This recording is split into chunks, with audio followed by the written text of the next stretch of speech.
আপনি শরীরের ঘাম পায়ে ফেলে যে টাকা রোজগার করেন, তো আমি প্রত্যেকটা ভাইদেরকে একটা কথাই বলবো, আপনারা কোনো সময় আপন মানুষকে সম্পূর্ণ টাকা দিবেন না। আপনি মাসের পর মাস কাজ করতেছেন, পরিশ্রম করতেছেন সফলতা অর্জন করার জন্য।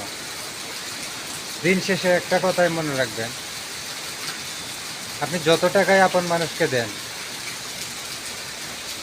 শেষ বয়সে আপনাকে রাস্তায় পড়ে মরতে হবে। আমার কথাটা হয়তো আপনাদের কাছে তিতা লাগবে, এটাই বাস্তব। কেন জানি না, মানুষ আসলে স্বার্থপর। স্বার্থ ছাড়া এই দুনিয়াতে কেউ চলতে পারে না। আর যখন স্বার্থ শেষ হয়ে যায়, তখন আপনাকে চেনার মতন সময় তাদের কাছে নাই। আপনি যে কে বাবা, ভাই, বোন, আপনাকে দেখার মতন তাদের সময় নাই। তখন তারা প্রতিষ্ঠিত। আর আপনি যে মাসের পর মাস, বছরের পর বছর তাদেরকে দিয়ে চালাইছেন, তাদেরকে দিয়ে যে আপনি টাকা দিয়ে আপনি সহযোগিতা করেছেন, এগুলো কোনো মূল্য থাকবে না।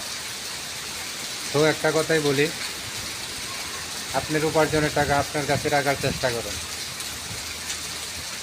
আপন মানুষের কাছ থেকে টাকা দিয়ে আপনি বিপদে পড়বেন না। ভালো থাকবেন, সুস্থ থাকবেন।